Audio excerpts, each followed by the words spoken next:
What is going on, everybody? Welcome to the Ales and Tales podcast. For those of you who are watching, you'll probably notice we're in a different location. For those of you who are listening, well, it's probably pretty obvious to you that we're in a different location because I just said that. We are here on site at Barrique Brewing and Blending. So my name is Mike Mercurio, your host, with my co-hosts and beer buddies. We got Ben Prier. Drinking a beer, so he can't say anything. Right there, perfect timing. He's diving right into the beer. He's not even waiting. And we've got Carly Duggan. Hello. We've got Spencer Longhurst. Hello. With Barrique. He is the brewmaster here, and we're going to talk with him and get all kinds of ideas from him. And then we've got Jim McCarthy behind the buttons. Yeah, as usual. So like a remote podcast. I like the little mixing remote mix pad, like travel pack. Yeah. I've got about 3 of these. So it's like a little DJ booth. It kind of is. Jim doesn't play around, man. He's got everything set up. So what we wanted to do is try a little bit something different and actually bring you some ideas from an actual brewery, do a brew review and a brewer interview. That's going to be a tongue twister. Brewer interview. And Spencer was kind enough to have us in and go ahead and fill our glasses, which is great. And we're going to talk about some of their beers, what they do, why they do it, how they do it, and just kind of go from there. So first off, let me first say, did we review this beer that we're drinking, the IPAs? This just dropped the other week. Yeah. Oh my goodness, this is just this is heavenly. So all their beers. Yeah, that's right. What is the name of this one? That's the hazy IPA, I know. Hazy IPA? Yeah. Shit. It's so new that even he doesn't know. He can tell you the recipe, he can't tell you the name. I literally can tell you everything that's in this beer. Can you? We called it something coefficient. I don't know. Fission? Coefficient equation? Coefficient? Yeah, I thought it was coefficient or something like that. Yeah. All right. Well, it's good, whatever it is, so I like it. Yeah, I'm going to regret this. I should have looked this up. All right, we threw him a curveball right up. Joel names all the IPAs after, like, things to do with the sound. Like, his other job is in the music industry. He's a sound engineer for Darius Rucker. So all the IPAs are named after things that I have no idea what they are. Like they're things to do with like fancy mixing boards and how people hear sound. If I have this right, you brew the IPAs, but he names them. For the IPAs, yeah. All right. He just like came up with this thing. He's like, I'm just going to call IPAs like all something to do with the music industry. I was going to say, like, how did that come about? Was there a conversation, or did it just happen organically? He was just like, I don't know, let's do that. I was like, sure. Sometimes naming beers is like the hardest part. So absolutely. Like, I don't know how some breweries do it after because y'all change over your taps fairly often. You come out with new beers a lot. That's a lot of names to come up with. That's mentally taxing. It'd be like naming your baby or something like that. You got to get it just right. You don't want to name it wrong. No, it's like naming your baby every 6 weeks. That's right. Absorption coefficients. Absorption. I have an absorption coefficient. For like sound, I guess. For sound, yeah. So it's funny, as somebody who actually named 3 babies, my firstborn didn't have a name for a day. And then my thirdborn, we knew what she was going to be, and my wife has a tattoo of CSH on her ankle. So my first was Cameron, second was Spencer, and until I looked at her tattoo was named after her 3 roommates in college. Oh, wow. Courtney, Scott, and Heather. And I looked at her tattoo when she was pregnant with our third, and I go, wait a minute. The people that you never ever talk to anymore, now we got to give your tattoo relevance again. That's right. So it became an H. Give the tattoo relevance. We do. So we ended up naming her Hallie. Mandated. Nice. Yeah. Slightly backwards, but whatever works. I like it. Well, Spencer, thank you very much for having us. I really do appreciate this, and thank you for taking the time out to sit here and listen to us pontificate, throw random questions at you. I'm excited. It's so fun. We've had a number of Barrique beers. I know Ben has had a number of Barrique beers, but I've had a number throughout the years. I know Carly's had some. Jim, I guess, is a little newer to it, so probably has not had as many. But I have yet to ever have a bad beer, so I was excited to do this and hopefully find one. I'm kidding. I don't expect to find one. I don't think that's possible. You guys do an awesome job. But so if you don't mind, tell us a little bit about how Barrique came to be and what you guys' goal is. And I would assume there has to do a lot with barrels. So Barrique started in 2017. Joel, our founder and blender, came up with the idea, and We started with 48 of these little wine barrels behind us in a different warehouse over near the airport. And Joel kind of just grew it every year. Went from 48 to 100 to 300 in 2019. Wow. And kind of outgrew that space that he was in. And then, so I was working at Little Harpeth, which is the brewery that was in this facility before. I remember that place, and we were actually making Barriques. Work for him. Joel didn't have a brew house, so he, sent me the recipe. I would make the beer. He would come and get it in these big stainless totes and take it back to his place and then pump it into the barrels. So when I knew Little Harpeth was leaving this building at the end of 2020, and I knew Joel was kind of out of space in his other spot, I was like, hey man, this is like available. Like, you should come and talk to the owners of Little Harpeth and the landlord and stuff. And luckily they were able to work out a deal. And Joel took over the lease and bought some of the equipment from Little Harpeth when they moved out. And then he's like, hey, I'm gonna need a brewer. And I was like, all right. Where did Little Harpeth end up going? Do you know? Are you guys friendly with them? So they got bought by Littman Brothers. Okay. Yeah. So they make like Habaneris and a bunch of other brands over. They had a facility over in the nation, so it's being made. It's all being made over there. They've got Honky Tonk now. They've got I think they Honky Tonk, Turtle Anarchy. Yep. Little Harpeth, the brewer of that dastardly goes. Do you know, is Dieter still head brewer over there, or has it changed over? No, so they actually since then have just recently closed that facility. Oh wow. And Dieter moved back to Phoenix or wherever he's from in Arizona. So what made you make the change to go to Barrique? What was the allure of Barrique and what Joel was doing? I really wanted to continue to make beer on that brew house because I love that brew house. And Joel, like, before we moved into this building, it was all sour beer, right? It was all mixed culture beer, barrel-aged sour beer. Okay. And he realized that when we moved here, he wanted to open the tasting room and stuff. So he's like, we need to make some non-sour beer, just to kind of, not only be a sour brewery. People are going to come in here that expect to have not sour beer as well. Y'all are killing the clean beer game. Yeah, so like Joel really wanted to focus on continental style lagers, like European lagers, and then some IPAs once in a while. Mostly West Coast. You guys are all drinking the hazy right now. They're all good. And then a little bit of English beer. And I was like, those are styles that are near and dear to my heart that I want to brew, and I think I can execute at a high level. So.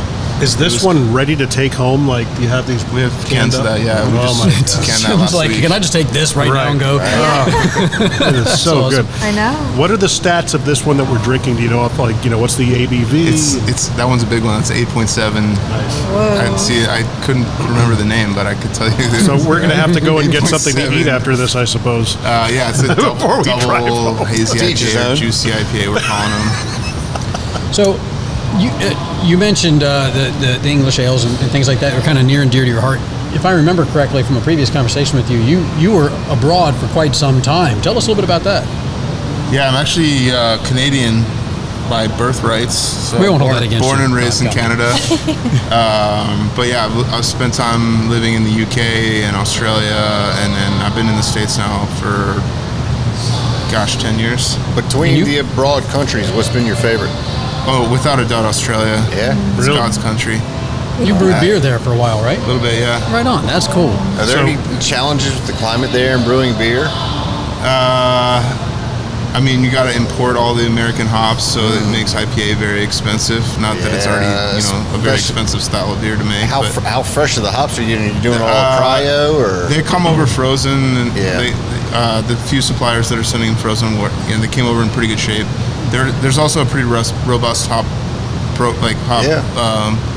growing region in Western Australia. I was just in New Zealand's coming out with some good Not hops Western too. Australia, Like, Victoria and Tasmania. yeah. Tasmanian hops. That's just kind of cool. Yeah. Right. But yeah, if you want like Citra Mosaic or anything like it. When were you in Australia? I lived in Sydney from 2010 to 14. Oh, interesting. Cool.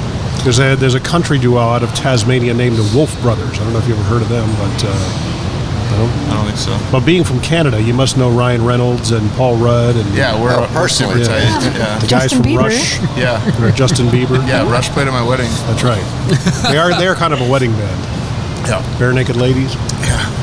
Joel actually knows Barrique. I think he did a tour with them. Sorry. So obviously we see all the barrels around here, and there's is that still more the primary focus of Barrique, or is it more 50-50, or does it lean more to one way or another? I mean, our heart obviously still lies in the mixed culture sour program. We still, we're sitting in the cellar here surrounded by about 500 barrels of sour beer. As far as like volume of production, the non-sour beer has surpassed it now. But it's about 50-50 in revenue.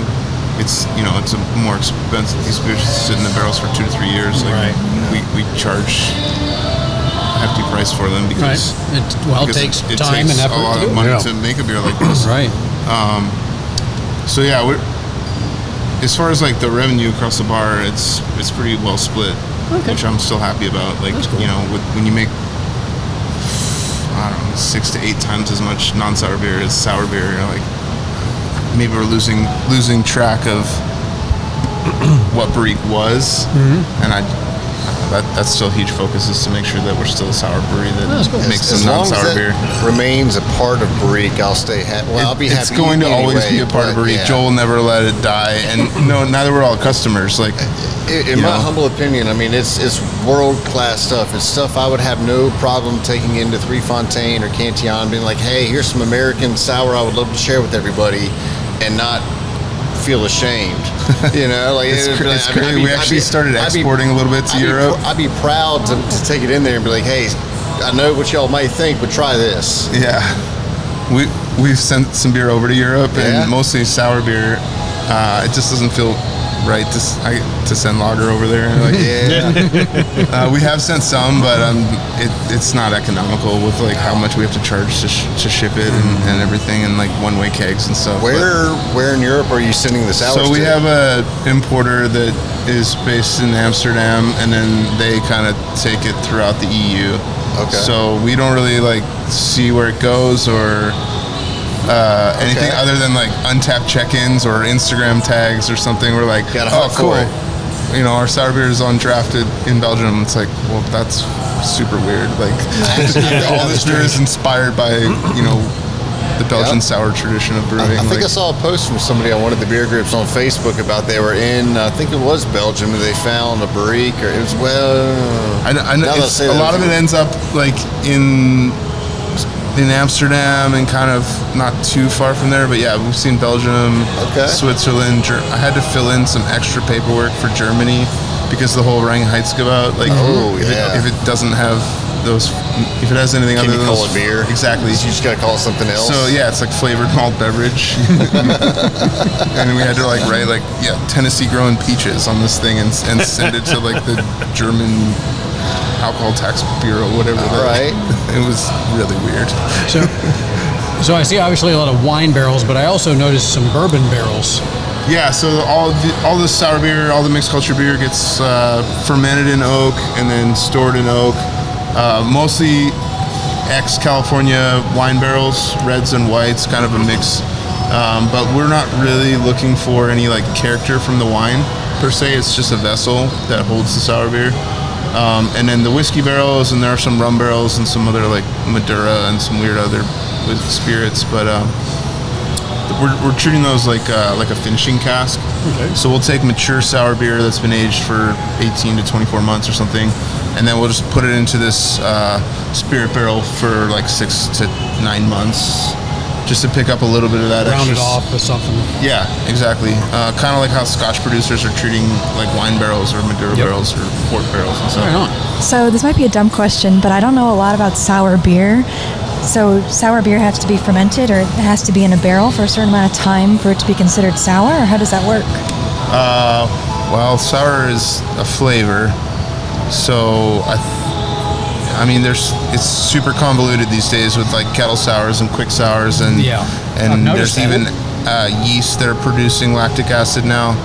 That's pretty common. But yeah, so the way that we make sour beer is like all natural sour beer. So we're not pasteurizing or boiling any of the bacteria. So we're doing it in like the European fashion, I guess, where it's like a mixed culture of yeast and bacteria. So for us, for making sour beer, there's kind of like two work streams. It's all Tennessee grown malt, wheat and barley, and then sometimes we throw in some rye or trichale or something, but it's mostly just wheat and barley. It gets boiled with hops, and then everything gets pumped into the cool ship, which you guys can see, but the camera cannot. Everything gets pumped into that cool ship, so it's it's an old world way of cooling beer, where we pump it in there super hot in the wintertime, and then over the ambient temperature in here overnight cools it down to a temperature where the yeast and bacteria will start their metabolism. So like I said, everything goes through the cool ship, but then there's where two things kind of split. There's the spontaneous stuff, so that stuff is only being fermented with the microflora, the yeast and bacteria that's coming out of the air. That as it's cooling, it's pulling it out of the air. So that spontaneous stuff is only being fermented with that natural microflora of yeast and bacteria. That makes up about 20% of our sour beer production. The other 80% still goes through the cool ship, still pulls in that microflora, but then we put it into barrels with a known pitch of yeast. Okay. Typically like a Belgian style strain. We have a few ones that we play with depending on the base recipe. So that'll ferment in these barrels, but for that primary fermentation, we flip them upright so the head is facing up, and then we take that head off and we'll open up 5 or 6 of them. We can fit an entire batch between 5 or 6 of them.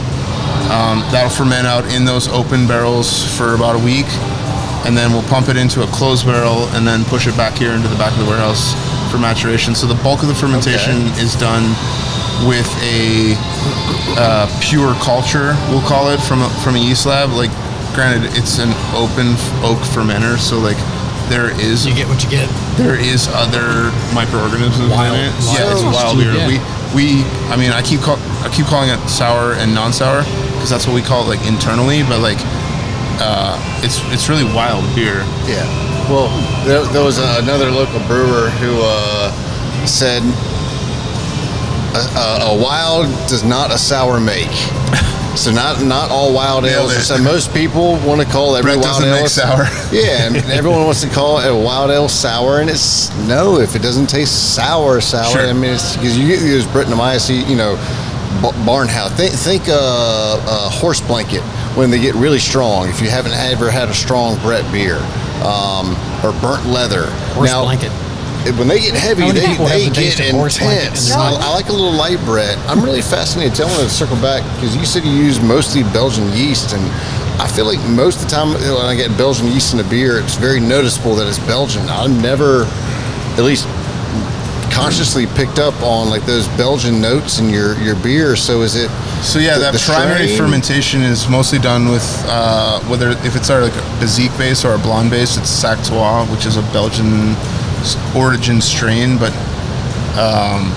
it's pretty fruity, and then almost everything else gets fermented with a few different saison strains. Like I said, we'll have 5 or 6 of these barrels open fermenting at the same time, and we'll often put a different yeast in each of them. So we basically have 6 different saisons fermenting.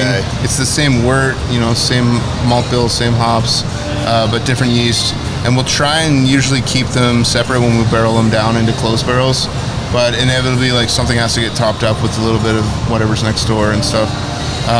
Hence the blending portion of it, I guess. So you guys are starting to mix. But then after it comes back here and like goes through that first summer of aging, and like the acid really takes over, you don't really get a lot of those initial fermentation characters that you would expect with like a Belgian strain. Like, we've even fermented some of the sour beer with lager yeast. Like, we fermented it with Kvike yeast. We fermented it with all sorts of stuff, like wine yeast. Some beer we don't even pitch, so it's just like, once it goes through a summer or two and it really starts getting wild, you don't really get a whole lot of those like saison esters or even Trappist ale esters in our our darker sour beers. We use like the Chimay strain, but they don't smell like that after a year. I just kind of neutralizes it, I guess, through its process. It goes into a whole new phase. Yeah, there's already so much done. It doesn't do as much of the profile. Like a lot of the work's already happened, I guess. Yeah, I think a lot of those compounds are like pretty delicate too, so they've just blown off over time. And there's more prominent compounds that have been created through the long-term maturation, and they kind of just go like they don't go away because they're definitely adding something to the beer, but it's just morphed into something different. So subtle layers. I've just had a thought. So if you have open barrel fermentation right now, we're all contributing to that beer right now. So you got an addition of an Ales and Tails beer that's brewing right now. We don't do the sour beer in the summer, and it's obviously, as you guys can tell, it's very hot in here. Yeah, it is warm. So that was something else I was going to ask. Is obviously if you're barrel aging things, you can't really air condition the room because that would keep it from doing what barrels do with the temperature changes. We right? definitely costs could. a lot of money too. Yeah, it would just cost a lot of money to barrel it, to condition this 10,000 square feet with 35-foot ceilings. I don't know what the cubic foot of that is, but it's a lot. It would take a few mini splits. Yeah. When did you find when did you know that beer was your thing? Like when this is what I want to do. What, like third, fourth grade, or? No, not quite. I don't know. I didn't. Second grade? No, I honestly didn't get into it until my early to mid to late 20s. What led you to doing this? I was living in Australia, and I had been working in bars and restaurants my entire adult life since I was 15. Basically, I was, in the hospitality industry. So I was doing that in Australia, and I ended up running this cool beer bar that had a bunch of different local beers, and I was in charge of sourcing all the beer and creating the draft list and stuff. And I had a lot of fun with that. And I was like, this is kind of cool. Maybe I should start brewing or something. And I started home brewing, and then I had all these connections with the local breweries there, and became friends with some of the brewers and kind of weaseled my way into some part-time work. But I was still, I was sponsored to stay in Australia by the bar I was working at. Mm-hmm. My working visa to stay in the country was through that establishment, so I couldn't quit bartending full-time to go work at a brewery. Right. And then when we decided to move to the States and at the end of 2014, I was like, I'm going to try and do brewing full-time. And then, I quickly realized the skills that I had accumulated part-time in Australia were not going to cut it. Mm-hmm. So I went to the American Brewers Guild Brewing School in Vermont Where in Vermont is that? It's in Bloomsbury, Vermont, I think. So it's southern, mid-state, northern? It's Vermont, so it's like... I know. It's my neck of the woods. And you're at I guess mid-south. I used to, believe it or not, I used south to go... of Stowe and Burlington and stuff. Yeah. There's Killington up there and Mount Snow and everything. That's where I used to go skiing a lot. Oh, yeah? Winter skiing, snow skiing. That's interesting. Yeah, so I did that in 2014 and been brewing full-time professionally since. What is your favorite beer to brew, and just personally, what do you enjoy the most to drink? As much as I love all the sour beer that we just talked about and stuff, lager is where my heart is. European style lager is I think some of the most challenging beer to brew, but also some of the most enjoyable to drink without having to nitpick it or think about how many different hops are in there or whatever. Yeah. Is that what you were drinking just now? I actually was drinking an IPA. Oh, were you? Did with Bearded Iris, but Whoa, Bearded Iris. Not Barrique. No, we did a collab with Bearded Iris that I was just drinking. That's we awesome. just released it last week. Yeah. Nice. Very cool. So if you could only drink from one region of Europe's lagers for the rest of your life. I'm drinking Helles in Munich. Helles in Munich, all right. Well, I guess more so in the Black Forest. I'm drinking Chamarron Helles. Okay. That's my favorite. Getting really specific. Yeah. I like it. If you want to get me... I don't know if what this was Chamarron. Chamarron. Yeah, it's a regional brewery in southern Bavaria, I guess. Put it on the list. Put it on the list. All right. I'm not so much okay. for those who've been listening for a while, everybody knows I'm not a big sour guy. There's, the whole, like you said, quick sours and the kettle sours. That's a whole different ballgame because it isn't, my face doesn't implode every time I take a sip from those. I don't even find them, I find them to be sweet in a lot of cases. But even that, they're still not necessarily my favorite, like, go-tos on a regular basis. I'm a lager, Pilsner kind of guy. I prefer that range as well. So I can appreciate that because I think they're more broad spectrum, right? You can enjoy them in a lot more settings, where IPAs I find only in certain settings. Sours, that's a tricky one for me, but every once in a while I find one that I dig. But I have had a couple of sours from Barrique, and again, truly, everything I've ever had has been very good. There was a stout that one time Ben brought, and we did a review on it, and it was good. It was just dense. Like I couldn't have. It was the dream walking. Those 8 barrels are our stout program. Well, there's some barley wine in there too. But all right. That's our non-sour barrel aged program. And they're big, good and small So, tastings. Spencer, I've had years of fun of subjecting him to sours and making him go. Yeah. But there's been some he's turned on to. Yeah. I mean, don't get me wrong. I love our sour beer, and I enjoy making them and drinking them. But it's like I can't do more than like 1 or 2 in a sitting. I agree. It's too much acid for my old man esophagus. I typically ask, I need one that's on the lower on the alpha acid scale because it just kind of grabs you right there in the solar plexus sometimes. Like my tongue loves it. Stomach not so much sometimes. Gotta get some Rolaids after that? Or? Tongue glove. Tongue glove. Chewy Tums. Mike'sToys.com. Don't tell me you brought it with you. Mike'sToyStore.com. I'll be darned. It's here. There's the soundbite. I forgot about that. The first time. No, you didn't. How did you forget about that? No. It was great. We need to buy that domain. We tried. Is it available? No. We've gone through this multiple times. Yeah. No. No, I think it's a great thing about beer is there are so many varieties now, and it's so much more easy to access them. Again, you come to Nashville, if somebody's a tourist coming in Nashville, they're coming probably to do the bridal, Broadway Broadway thing or the bridal shower thing, or whatever Party it is. bus. The party bus thing, which goes in. Most of Carly's friends are here to do bachelorette parties and stuff. Woo girls. Yeah. Woo. That's right. So, there's that, but then we have such a great variety of beer. And you guys so for everybody who doesn't know, Barrique is right near downtown. Like, you can't miss it. Like, if somebody kicks a field goal too hard at Titan Stadium, it's going to hit the back of the building, which is awesome. Yeah. So you guys are in a great location. And obviously, it's easy for people who want to enjoy something different to come to a place like this and really explore a wide range of stuff. Some really wild ranges of IPA, the lagers that you're doing, and then going into sours and even the stouts, which is awesome. Yeah, don't let all these barrels fool you, and this big warehouse. Like, we don't make a lot of beer. We're a pretty small brewery as far as annual output. Mm-hmm. So we're just trying to make that little bit of beer the best we can. Kind of focus on those few styles that mostly just sour, lager, a little bit of English beer, and an IPA once in a while. I think we might make 6 IPAs this year.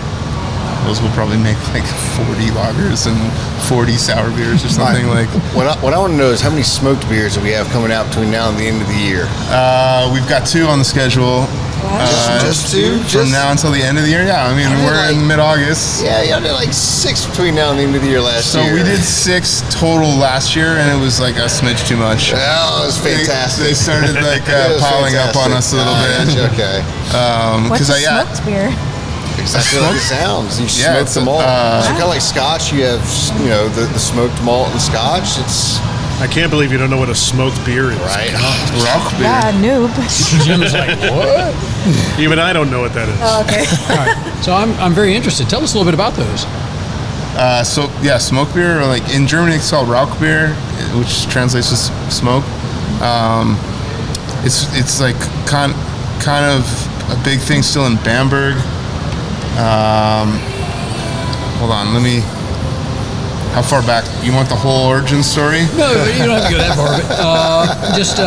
But Before modern malting technology, all beer was kind of smoked because they were drying malt over Back in a fire. 22 BC. Yeah. So do you guys do all the? No, the we're drying buying pre-smoked malt from reputable malt suppliers that is smoked over specific types of wood. Okay. And yeah, we're making like authentic styles that kind of exist with those. Like we're not really reinventing the wheel. Smoked Märzen is a big one in Bamberg. Smoked Helles. We've done a couple of different like Grodzicki inspired beers, which is like a Polish style where that uses oak smoked wheat. We've actually supplemented some of that with some some pecan smoked wheat to put our own little southern twist on that. So does it actually taste smoky? Yes. I guess absolutely, so. Yeah. Really? Like- Some of them we've done like as low as like 5% of the malt bill you'd love smoked it. malt. Some we've done as much as like 95% of the smoke. Oh, wow. Yeah. That's killer. I'll smoke. That sounds wrong. I was about to say I'll smoke anything. I'll smoke anything too. Is that part of we should put it, oh my gosh, we're going to cut that out. That's going on a t-shirt. Right? Yeah, put that on the fast button right now. But I'm all about cold smoking, all kinds of different stuff. The way that they do it, like in the malt houses, they smoke it like once it's been germinated, but pre-kilned, so the malt is still wet. Then they'll smoke it to dry it, either just smoke it a little bit and then dry, and then continue to dry it in the kiln. It depends on the maltster and the wood and the malt and stuff, but you just put a proportion of that smoked malt in the mash, and I had no idea you guys did that. I'm all in. we've got Never know one how to in the pronounce it. tank right now, and Rauch beer? yeah, the Rauch beer we do every like Oktoberfest kind of. So the first one I ever had was the bartender goes, "Do you like Scotch?" I go, "Yeah." She's like, "All right, so this is if Scotch was a beer," and it was a super smoked Rauch beer. Like it was still to this day one of the smokier ones I've had. But that was the perfect way to describe it. It was, "Do you like Scotch?" "Yeah." "Do you like smoky Scotch?" "Yeah." "Drink this." Dude, you're singing my song right there. Yeah, but buddy. Scotch is smoked over peat wood usually, which is like a lot more aggressive and like phenolic, and I almost describe it as like Band-Aid-y. Yeah. Like it smells like a plastic. Benedictine or Depending upon how hard they smoke it, because some are mellow and Scotch. Of course. But it's if you've ever been, like I grew up in a Like if muscle you car drink like family, a drag racing. Lefroy, you're like, it 16 smells is like a campfire. Band-Aid. So if you sit behind or if you're around cars that do burnouts, it literally smells like burnt rubber. And it tastes now like we're talking about that's Malort. because what it is. it's Rubber is burning. yeah. So that's a bit on the over the top side for me, but This usually the German style ones are like a beechwood, so it's like a little bit more subtle. yeah, it's mild. Mild, and then pecan is pretty mild as well. Oak is a little bit more in your face, but it's still not as much as peat. They do make peatwood smoked malt for brewers, and I'm not buying that. That's gonna be a bit intense probably. No, I mean, and don't get me wrong, I love some smoked Scotch, but like I don't want to drink 20 ounces of it. So, with your proximity to Nissan Stadium being within a stone's throw of this facility, do you get any surprise guests that pop in before a game or a concert or anything, just to kind of take the edge off or anything like that? Or No, not really. They probably don't know about it. They're not paying attention, I bet. No, it's mostly people just trying to park here and walk over. Oh, really? When we first opened, we were like, when Titans were playing, we were doing like kegs and eggs and like opening early for tailgating, and nobody cared, so we stopped doing that. Oh, really? You guys do any other events at all? We actually we see a little bit of a crowd like after the game now, like especially a noon game when people come in here at like 4:30 or 5. Or Yeah, like get some food, vendors. We get food trucks from here, from local vendors. But like, it's not great way super for people to consistent. sample it. Anybody on the regular, or is it just kind of week to week? Yeah, it's just kind of whoever we can get and whoever wants to do a Sunday here or whatever. But I've definitely been here on game days and seeing people walking across, just like it's not that you'd think it would be busy because we're right there. But you figure a lot of the football fans, even if they drink, But like, with the clean style of beer you do, that's not everywhere. You can get, come in here, get the house pill. Hey, I want a bottle of house pills. Yeah. Oh, they'll love it. It hasn't been working pre-game. It's working post-game, Yeah, but that's good. Is it something that, like, as far as distribution, going to, Nissan Stadium saying, hey, we're right down the road? I don't make enough beer to even talk to them. Really? I couldn't even keep up for their 8 home games. No. What about distribution in general in terms of, I mean, we're distroed throughout Tennessee, but like, we're still like a small brewery. Like, I would wager we're probably in the bottom 25% of brewery production in the city. What's the plan for the next 5 years for you No, guys? we're good. I think we were a very small brewery last year, and we put in some more tanks at the top of this year to basically like triple our capacity for this year. A max capacity about 4 times, but I think we're going to do about 3 this year, and I'm good there. So even if you had somebody that said, hey, we can get you to, nationwide, they'd be like, whoa. No, we couldn't do it nationwide. And we've had people like offer to make our beer for us on bigger systems and stuff, and I'm just like, your brew house can't do what mine can. I wanted to ask about that. You mentioned earlier that you really love the brew system here. Is there something specific about it that makes it so good? Is that an industry secret that you don't want out? Maple syrup. I have no. From Canada. Right. Ryan Reynolds. I have no secrets or anything. Like, I'm sharing all of my knowledge with other breweries that ask me. But it's built to do like step mashes and decoctions. So we're doing like authentic European mashes that they could, that they had to do back in the day. And I think that, there's a lot of people that are going to say that the malt is so modified now that you don't have to do that. But I think the proof is in the pudding when you taste a beer that's decocted versus not. And like, it's these little like 1% things that kind of just compile into a greater summum. Educate me. What is decocted? So a decoction is when you take like a portion of the mash and boil it in a separate vessel, and then add that back to the main mash to step up the temperature of the main mash. So you're creating some like light Maillard reactions with the boiling of it. You're also kind of like bursting a little bit of that barley, and then allowing the enzymes in the mash to kind of convert a little bit more stuff that's been kind of exposed through the decoction. Okay.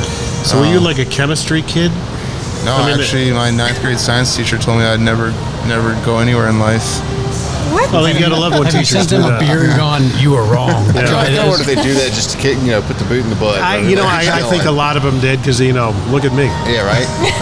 So multi-entrepreneur. that's right. Look at you. So successful. Barn cat, I love her. But I mean, a lot of this takes a lot of knowledge, I would imagine, of chemistry. Sure, there's a lot of chemistry, a lot of biochemistry, and then there's a lot of like art too. Like, I think it's being a good brewer is kind of having a good blend between like understanding the science, but then also being able to apply it and tinker with it and tweak it to to get the desired outcome. I guess it's like anything, like a chef designing a signature entree or something like that. You got to take the notes, and when it's just right, and make sure that we took all the right notes so we could replicate it. Right. Anyone can follow any recipe. Right. Or like a recipe is just a piece of paper in my mind. Like, but it's trial and error. But it's understanding your equipment and understanding your ingredients right down to your water and stuff. So it's like, there's a lot of science involved in understanding all of that. But it's it's just that confounds me. There's a lot of brewers that get like hung up on the science when I'm like, really, like, well, what does it taste like? With other Most importantly, Absolutely. with other breweries, I mean, is there a lot of camaraderie and collaboration, cooperation? Absolutely. Yeah. I mean, there's definitely some outliers to that, but like any of them that are like just like, okay, dicks. that are like, I'm not going to name names right now. I'm going to pull the Bill Yeah, Belichick it's just card. not going to name them. well, I'm not going to say name them, but I mean, does that Yeah, happen? there's absolutely some breweries that I don't talk Right. to or want to talk to in town. But there's also like some that I consider dear friends and that I text with like on a daily or weekly basis. And What's the You percentage? mentioned one in particular that you gave a lot of props to when we first talked with you about doing this. It was a lady somewhere Midwest or something. Colorado. oh, we were probably talking about Bierstadt. Yes, Bierstadt. Yeah. Okay. Is there like a majority of breweries that are very cooperative, like 85-15 kind of? Is that the split where some of them are just like, okay, you guys are just jerks? I don't know. I think it used to be a lot more cooperative and like 10, 15 years ago. I guess it gets more competitive. There was less breweries. It was less competitive. There was less knowledge and industry publications and podcasts and all that kind of stuff. So we kind of there's less books and like if you didn't go to brewing school, like you just kind of learn on the job. So there was a lot of people that were a lot more willing to share their information. And now it's so competitive that there's some people that are just like opening breweries just to try and make money or think that they can do it better than someone when really There seems to be a snapback from that now. It seems to be kind of reversing. That rubber band of growth is kind of the growth phase has definitely slowed down. It looks like losing a lot of market share to RTDs and seltzer, and the younger demographic isn't drinking as much. So. They're not drink. We got to get them to be more. I like beer. She's like 45. I don't know why you're looking at her. Grouping you with 45. Yeah, so we got to get the younger generation more depressed or something. We got to get them to start drinking more. I don't know what the deal is. They've had a hard slug. The seltzer thing, I don't get that one, man. It's not. It's kind of like Zima. Those things kind of come and go. Zima I don't came think and it's went. going anywhere, though. You don't think it's going? I would say the seltzer category is like oversaturated, just Really? like kind of the absolutely. beer That's- is. Like there's every single it's shrinking now, liquor, beer they're making seltzers, and they're terrible. Like, But the seltzers, I guess, it's for the caloric intake or Yeah. lack thereof. And the lack of flavor. Right. yeah, I mean, I want to can drink, only- really bland carbonated water and get, sauced. I like to switch it up. I I like don't. beer, so like I I just do. drink beer. I That's also like whiskey. I'm not a educated palate in any sense of the term until I started really not. hosting. Thank you for corroborating that. Taster.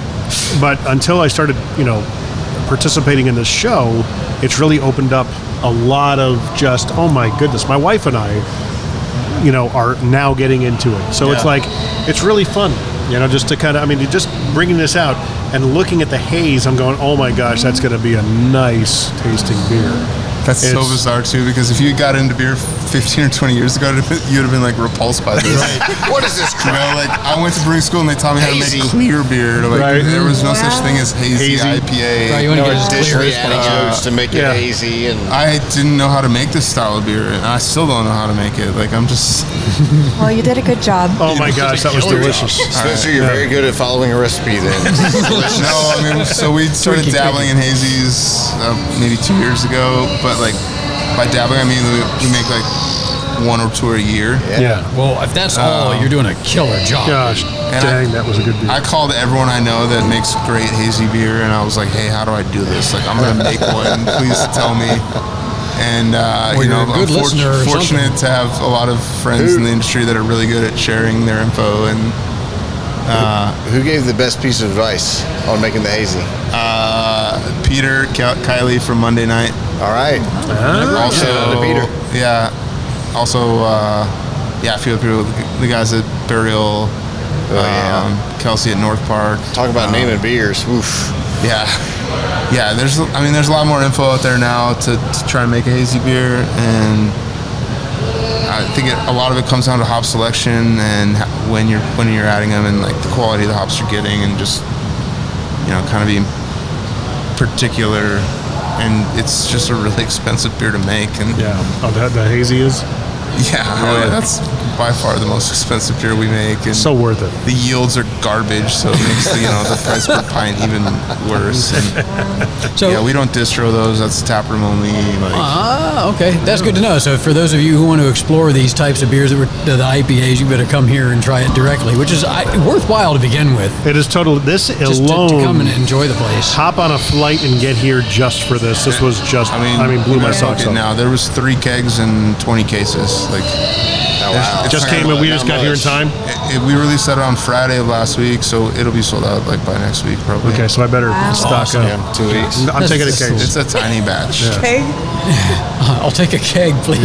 Yeah. I had a buddy in college that had a kegerator. Man, he was no joke. He would go out and get a keg. It was just stick that sucker in there. We'd all walk in, and there was a cup dispenser at the door. You'd walk into the door of his house, get your cup, and just walk back and pour your beer.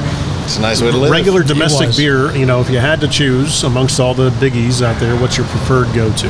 Oh, that's an interesting Miller question. Light. Miller Lite? My man. Yeah. Good choice. Nice. I'm a Mick Ultra or Miller Lite We myself. won't hold that against you. Oh, well, we will. Yeah, but- Miller Lite But or buddy, Miller let me High tell you Life? something. Not in a long time since this. Right? Once you started getting into this, it changed, didn't Yeah, it? completely. I'm a total bougie snob right now when it comes to beer. Well, it's like you're in college, you drink barefoot. Right. And you grow up and you buy your first bottle of like Opus One or something. You're like, oh, that's the difference. My father-in-law, for my daughter's graduation party, he bought Pabst Blue Ribbon. Yeah. Oh my god! What is this drivel? I love PBR. It's a good beer. That was one of my. Good cheap beer. It is, yeah. It's just. There was a place called I'm spoiled. Blue Post that I could walk to. I used to live downtown Wilmington, North Carolina, and I could walk to this place right downtown. It's called Blue Post, and they had $1 PBR. Really? And that was a nightly thing, man. When you're We'd in all college, go down that's there. a godsend. Oh, it was great. It worked. But now I would go there, and if they had $1 PBR, I'd go, what else on tap, right? Yeah. What do you have for It changes $7? over time. Have you guys ever heard of John Courage? Does that ring a bell? That kind of beer? Nope. No? Wow. That was a beer that we drank. There was a place in Danbury, Connecticut that was called the Hat City, because Danbury, Connecticut is the Hat City. Stetson hats were made in Danbury, Connecticut. And Hat City Cigar and Ale House was a place you can go smoke cigars, similar to the Mission, but a much wider array of beers, like 100 beers on tap. And That's not a good idea. Some old That's not beer, what to keep up with. anything you order has been in that line for a week. We've got more than 25 draft lines. A lot of it's old. so John Courage was a go-to for me back then. Interesting. So I do have a question. You mentioned the hazy being one of the most expensive beers to brew. Yeah. So with the sours, you had mentioned in the last time we had spoken about the amount of fruit going into some of these sours. So people can understand when you say the reason there is a higher expense if they're going to be interested in trying a sour. What goes into that? Like how much fruit in a batch? What do you guys deal with? We're pretty frequently putting over 200 pounds of fruit into one of these 59-gallon barrels. Wow. Crazy. 200 pounds of fruit. It depends. And- It depends on the fruit. It's a one barrel? Into one of these wine barrels. They're 59 gallons. Wow. That's crazy. That's gonna be that's gonna be half the It's barrel. like peaches and stuff. It's 3/4 to 7/8 of the barrel. Wow. But, we just kind of quarter the peaches and rip the pit out. So it's like there's a lot of gaps in between for the beer to fill in. Yep. And it'll often get blended down after that with some either lightly fruited peach beer or non-fruited beer as well. So we basically make this like super fruited peach concentrate beer, and then we'll tamp it down sometimes with some non-fruited beer or some second use fruited beer, where we'll take all the beer off of those peaches and then put more them beer in on the- top. Yeah. Doesn't Okay, that's absorb awesome. as much, still gets a little bit of the flavor. Yeah, I mean, it's Blends it basically like naturally. mush at that Yeah. point. Like it's just like a puree of peach mush at Does that anybody point. just all sit the around and eat fibers the mush? are Oh my gosh, that would be it's amazing. pretty tart and like I would be like, it's like 90 degrees and like, it's not super appetizing. not so much. Yeah, There's I a guess bunch of not. yeast Hot in beer it. peaches. Yeah, You did it. Hot beer it's peach actually mush. like it's kind of gross looking. Yeah, that's fair. So, Baby food. yeah, adult baby food. That's okay. Look, when I'm old and I have no teeth, and I'm in an elder home care Just give place, you and a you got to big feed me straw. baby food, bring me that. Yeah. fermented peaches. Well, I mean, That's right. presently it's presently it's just the teeth portion you're talking about. So Kiss my ass. Yeah, sir. you know, back at you there, pal. So I think this is a good point to give it a break. Yeah, we need a refill. I was going to say, so thank you guys for listening. We're going to stop this right now. We're going to take a break and come back, and it may be a separate episode where we'll try a couple of beers and give a review of a few of them. Sound good? Thank you. Good. Awesome.